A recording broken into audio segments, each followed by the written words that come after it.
ono gwe nonze mu bantu kamuwa akalulu kange.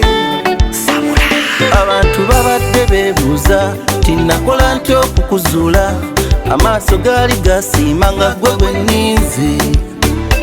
Mbadde mu ssaala nga njagala namponya kaaba, baana ba maama ono gwe nfunye mwezudde waka.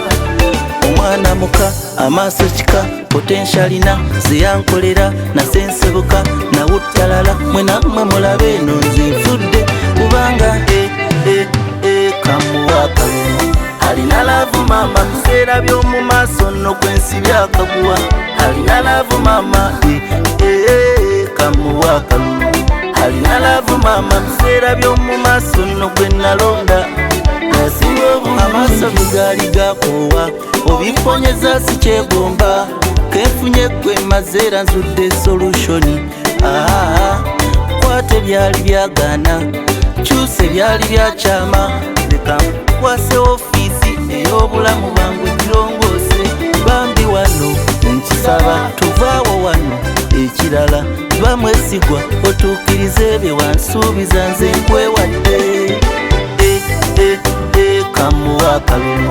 alina laavu maama biseera by'omu maaso nno kwensi byakaguwa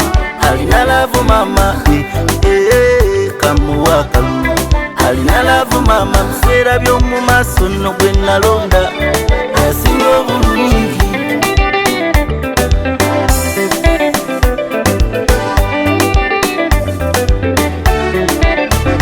Kati nkawaani atali gwe wenzijukiramu gye tuvudde kale mulabamu ekifaananyi ekya fyuca yange entangaavu ayogeza simbo kyokka